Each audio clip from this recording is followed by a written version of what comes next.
Mara saw her own reflection smirk with malice. David climbed the rooftop, screaming at a sky that never answered. When the mind fractures, reality turns silent, and no one comes to save you. I spent 40 years studying the fragile machinery of the human mind. 40 years watching sanity fray and fall apart like rotting cloth.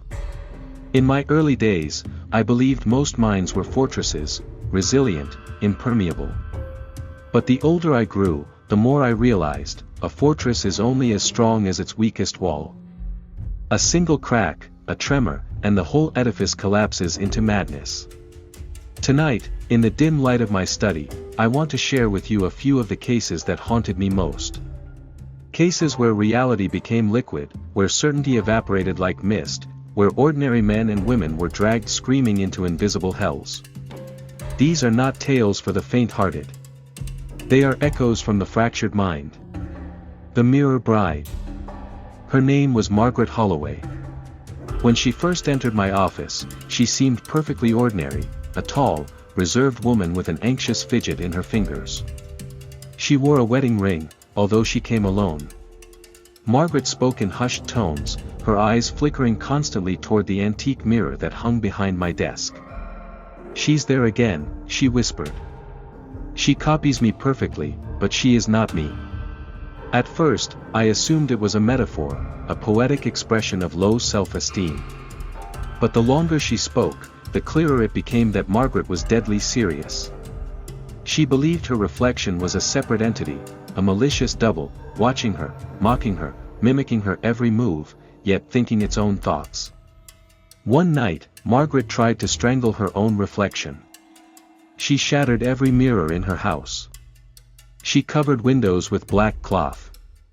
Still, she swore she could feel the other Margaret, smiling at her from the glossy surfaces of puddles, from the sheen of polished floors, from the curve of a silver spoon. She became obsessed. Sleep-deprived. Her husband left her after waking to find Margaret standing over him with a shard of glass, murmuring, "Show me your reflection." He said her voice was not her own. It was slower, colder. In our final session, Margaret confessed something that chilled my blood. "Sometimes I think I'm the reflection. And she's the real one." A month later, she was found in a river, her body bloated and broken, still wearing her wedding dress. Some said she slipped and fell. But I know better. Sometimes, the mirror wins. The man who vanished from himself. Marcus Vellum was a university professor, witty, brilliant, fiercely logical. Until one day, he stopped recognizing his own body. "This," he said, gripping his arm, "this is not mine. This is dead flesh." He spoke of feeling hollow, a mannequin going through motions without purpose or sensation. Food lost all taste. Sleep brought no rest. In time, he stopped eating altogether, convinced he no longer needed sustenance. I saw the terror in his eyes when he looked at his own reflection, as if peering into the face of a stranger. "Dr. Wren," he said once, voice trembling, "I don't have a heart anymore. I can feel the emptiness inside my chest." Medical scans showed a healthy body. Blood tests, brain MRIs, all normal. But Marcus believed beyond reason that he was already dead. At his insistence, I arranged for him to visit the university morgue. He begged to be locked inside a drawer, claiming he would finally rest. I refused. A week later, he was found collapsed in the woods behind the university, curled in a shallow grave he had dug for himself. Still alive, barely. Still whispering, "I am rotting. Let me sleep." Marcus spent his remaining years in a psychiatric hospice, staring blankly at the ceiling, refusing food, speech, or any form of human contact. Sometimes I wonder if, in his mind, he had already been buried long before we found his body. The man who danced to shadows. In a forgotten logging town deep in Maine, I encountered something even more peculiar. A cluster of men known as the Tremblers. Their affliction was simple yet terrifying, a violent overreaction to any sudden stimulus. A clatter of wood, a barking dog, a sharp shout, and they would leap into the air, shrieking, their limbs thrashing in grotesque marionette spasms. Worse yet, in the seconds following their startle, they became eerily suggestible. I witnessed it myself. A local boy clapped his hands behind one of the tremblers, a burly man named Auguste Dupree. Auguste shrieked and immediately dropped to all fours, barking like a dog, because the boy, laughing, had commanded him to. Another time, I watched a young woman whisper, "Kiss the tree," and a startled trembler obediently embraced a gnarled pine trunk, weeping uncontrollably. It was not play acting. Their faces showed pure terror, yet their bodies obeyed against their will. Some said it was a curse from the forest spirits. Others, that it was a madness born from isolation, cold winters, and whispered superstitions. Modern psychiatrists might call it a cultural startle disorder. But the locals believed something darker, that the forest itself had a voice, and once it touched you, you danced to its music forevermore. When the logging camp closed, many tremblers simply disappeared. Some say they still wander the woods, jerking and shrieking to phantom sounds, slaves to invisible commands. I have never gone back to find out. Each of these souls, Margaret, Marcus, Auguste, believed something impossible. Yet to them, the impossible was more real than stone, more tangible than flesh. They taught me the most terrifying lesson of all. Reality is not what is true. Reality is what the mind allows to be true. And when the mind fractures, no amount of logic, no mountain of proof, no pleading or prayer can mend what is broken. Only the echoes remain. The human mind is a master of deception, even unto itself. In my long career as a psychologist, I have seen sanity prove to be a delicate veneer, one that can fracture without warning, revealing the churning illusions beneath. As I flip through the brittle pages of my old case files, I am struck by how real these delusions were to those who bore them. Behind each quiet smile or calm gaze could lurk an entire fractured world invisible to everyone else. In this chapter, I revisit two cases that haunt me to this day. These patients lived in worlds constructed by their own minds, worlds that followed peculiar laws and rituals, impervious to reason. They remind me that our grip on reality is tenuous at best. She came to me on a bleak autumn afternoon, a gaunt silhouette dragging a heavy silence into my office. For the purposes of this story I will call her Tamara, though her true name remains locked in my files. Mara's eyes darted to every corner of the room as if expecting something, or someone, to leap from the shadows. When I offered her a seat, she first hovered by the doorway, hesitant, murmuring an indecipherable prayer under her breath. Only after tracing a small symbol on the doorframe with a trembling finger did she finally step inside. The ritual seemed to calm her enough to sit, but she kept her back firmly against the wall, facing me and the single window, which she insisted remained shut. Mara was in her late 30s, though the deep hollows under her eyes and the premature streaks of gray in her hair made her look older. Her hands trembled as she clutched the arms of the chair, knuckles white. I noticed she kept glancing at the window, checking the reflection to see the hallway behind her. In a voice barely above a whisper, she asked, "Did you see anyone follow me in?" There was a quaver of dread in her tone that raised the hairs on the back of my neck. I gently assured her that the hallway was empty and asked what brought her to see me. For a long moment she only stared at her hands. Finally, she swallowed and replied, "There's someone after me, doctor. A man, at least, he looks like a man." Her eyes flickered to the symbol she had drawn on my doorframe. "I've done everything to keep him away, but he finds me. He always finds me." I leaned forward, speaking in a calm, low tone. "Who is this man? Why do you feel he's after you?" I asked. Mara wetted her cracked lips. I don't know his name. I just call him the stranger," she said. Her voice trembled on that title. "He can look like anyone, that's how he hides. He wears people's faces like masks." She glanced at me to gauge my reaction. I kept my face neutral, though a chill ran through me. This was more than simple paranoia, she was describing something impossibly uncanny. Instead of voicing skepticism, I asked her gently to tell me more. How do you recognize him, if he can look like anyone? Mara clenched her hands together, nails digging into her palms. His eyes, she whispered. No matter what face he takes, he cannot hide the hatred in his eyes. I see the same cold glare peering out through different faces. And he knows I see it. So he leaves me signs, warnings that he's coming. At this, her gaze drifted again to the faint chalk mark on my doorframe. I recalled how deliberately she had drawn it. I noticed the symbol you drew by the door, what does it mean?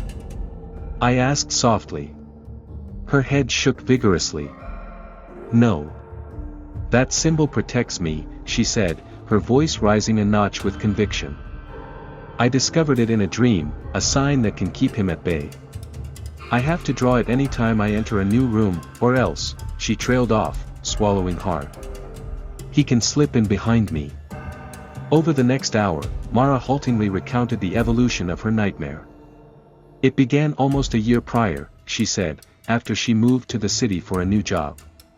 At first it was just a prickling sensation of being watched. Then one evening, on a crowded subway car, she locked eyes with a stranger and felt a jolt of recognition. It was him, she insisted, knuckles whitening at the memory. He was wearing another man's face, some businessman in a suit, but the eyes. I knew those eyes. They had glinted at her with a cruel amusement. Before she could speak or react, the man stepped off the train and vanished into the sea of commuters. After that encounter, Mara began seeing those same burning eyes in different faces everywhere, a barista who lingered too long handing back her change, a neighbor who offered a hollow smile in the hallway, even a passing teenager whose laughter sounded unnervingly familiar. At first I thought I was imagining things, coincidences, she confessed. I tried to ignore it. But the more I ignored him, the bolder he became. It was like he wanted me to know it was always him. She described how her life slowly devolved into a series of precautions and rituals meant to thwart the stranger's intrusions. She stopped going out after dusk. She double and triple checked the locks on her windows each night. Every doorway to her home was marked with that same protective sigil I'd seen her draw in my office, a crude emblem of interlocking lines that she swore came to her in a dream. As long as it's fresh, he can't cross it, she asserted. Her apartment had become a sanctuary of charms, salt lines along the windowsills, mirrors covered with cloth to prevent him from spying through them, and dozens of hand-drawn symbols on every wall. Despite her efforts, the signs of his presence kept emerging. One morning, Mara found muddy boot prints circling her house, though she lived alone and no soil was near the doorstep. Another time, she came home to the scent of cigar smoke hanging in her kitchen, the same acrid odor she remembered on the breath of a stranger who had brushed by her on the bus. But the incident that pushed her fully into terror was the night she discovered that her protective symbol on the front door had been tampered with. I drew it before bed as always, she told me, voice shaking, but when I woke up, it was different. Someone had smeared it, changed it into a smiling face. A mocking smile, dripping red, like blood. She found no intruder in the house, yet spent the rest of that night huddled in the bathtub clutching a kitchen knife, convinced the stranger stood just outside, laughing without a sound. As Mara spoke, I found myself torn between the clinical and the visceral. Clinically, her symptoms aligned with a rare delusional misidentification syndrome, the sort of case one usually only reads about in textbooks. Yet viscerally, sitting across from her, I felt the dread that radiated from her every word. By our second and third sessions, Mara's paranoia had grown almost infectious. I even caught myself glancing over my shoulder on the walk home, her stories echoing in my mind. One rainy evening session, Mara was describing another recent encounter, how a friendly coworker had offered her a ride home, only for Mara to notice those telltale cold eyes watching her from the driver's face. She fled the car at a red light, convinced she'd narrowly escaped the stranger's trap. As she recounted this, a flash of lightning lit up my office window. Mara's breath hitched. In the reflection of the glass, she She thought she saw a figure standing across the street, under a flickering street lamp. "He's here," she gasped, rising to her feet. Her eyes were fixed on the window. Outside, I could make out only the silvery cascade of rain. Another lightning flash, and for the briefest moment, I too saw a dark-coated figure under the lamp-post before the darkness swallowed it again. Mara let out a moan, backing away toward the corner of the room. "He found me," she cried, hands fumbling inside her purse. Before I could react, she pulled out a small crucifix and held it out with a shaking arm, as if warding off a vampire. I stepped forward and spoke her name firmly, gently lowering her arm. I told her it was only a trick of the storm, light and shadow playing on her fears. My heart was pounding, but I maintained a calm exterior. Eventually Mara blinked, and the panic in her face dimmed slightly.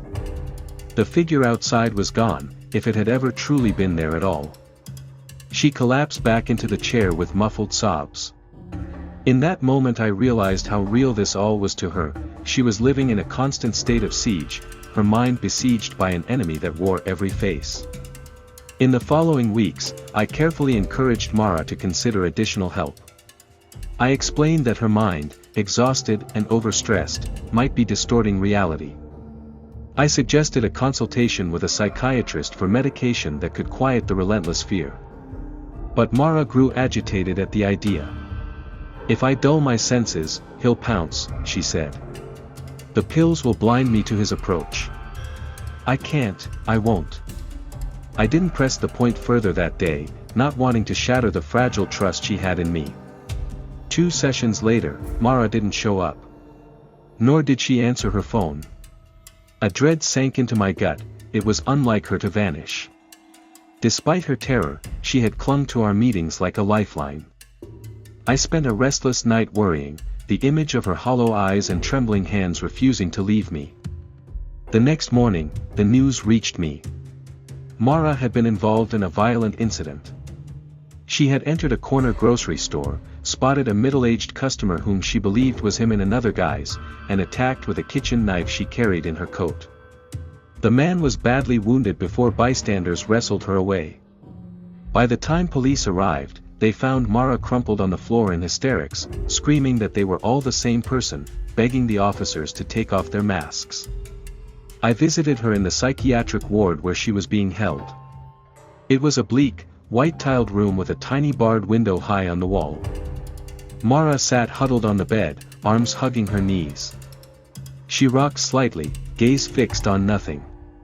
Dried blood flecked the ends of her hair, her own, I later learned, from where she had scratched her scalp raw. They'd sedated her heavily after the attack. When I softly said her name, she flinched and looked up. For an instant, I saw a flicker of recognition in her eyes. She parted her lips as if to speak. But then her expression twisted into horror. Her eyes darted frantically from my face to the door and back. "No, you too," she whispered. "Why won't you leave me be?" Her voice broke into a whimper. She pressed herself back against the wall, as far from me as possible.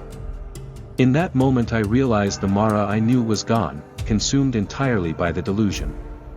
To her, I was no longer her doctor at all, but just another mask worn by the relentless stranger. No amount of pleading or explanation could reach her through the impenetrable veil of her false reality. That was the last time I saw Mara. Eventually she was committed to a long-term facility. Medication and the passage of years might dull the edges of her fear, but I am certain the core delusion never truly left her. In her fractured world, she remains forever hunted by a nameless figure that is everywhere and nowhere, trapped in an endless masquerade of one. Not all delusions announce themselves with trembling and tears. The next case I recall was a stark contrast to Mara's frenzied terror. For this patient, whom I will call David, the madness was wrapped in an eerie calm. When David first sat across from me, he wore a gentle smile, as if sharing a pleasant secret. He was in his late 20s, neatly dressed and disarmingly articulate. Under different circumstances, I might have mistaken him for a philosophy graduate student rather than a man seeking psychological help. It was David who spoke first. I realize my being here might seem odd, he began lightly, crossing one leg over the other. I'm not unwell, per se. But my family insisted I talk to someone. They think I've lost my grip on reality. He chuckled, as if the notion were absurd, then met my gaze with bright, steady eyes. I suppose, to an outsider, my truth does sound like madness. I encouraged him to continue. In all my years, I had never seen a patient so composed while on the brink of delusion. David laced his fingers together and leaned forward. Have you ever felt, he said slowly, like the world was made just for you? As if everything around you, every person, every coincidence, was placed there with you in mind? David proceeded to explain his reality to me with uncanny composure. Over several sessions, he laid out the intricate logic of his belief. It went far beyond a mere hunch, it was an elaborate cosmology of deception that he felt had been unveiled to him. He spoke of hidden cameras lurking behind mirrors and streetlights, of conversations that stopped abruptly whenever he entered the room, of strangers who somehow greeted him by name despite him never recalling meeting them. Once, he swore, he spotted the same red-haired woman appear in 2 different places on the same day, first as a barista at a cafe and later that afternoon as a nurse walking past his apartment building. They reuse the actors sometimes, he noted with a wry smile. I suppose even whoever runs this experiment has budget constraints. I could not help but be struck by the peculiar rationality he applied to an irrational premise. In one session, David confessed that he often spoke aloud when alone at home, directly addressing the unseen audience he was convinced hovered behind every wall. I give them a good show, you know, he said with a hollow chuckle. Monologues, confessions. I figure if they're watching my every move, I might as well make it interesting. At least then I'm not just their unwitting puppet. There was a trace of hurt in his eyes as he said this, the only hint that beneath his bravado lay a deep loneliness. I gently probed at the foundations of his belief. Why do you think someone would go to such lengths? What purpose would it serve, to construct an entire world around one person? David paused, his confident facade faltering for the first time. He ran a hand through his hair and sighed. That. I've wondered too. At first I thought it was simple entertainment, like a reality show, you know. But it feels bigger than that. More important. Sometimes I think I'm part of some grand psychological or even spiritual experiment. Like, maybe I'm being tested, pushed to the brink to see what a mind does when it realizes it's alone. Or maybe, he swallowed, maybe I'm the only real person in this world and everything else is a construct. A high-level simulation, a dream, or some kind of purgatory. He gave a shaky laugh.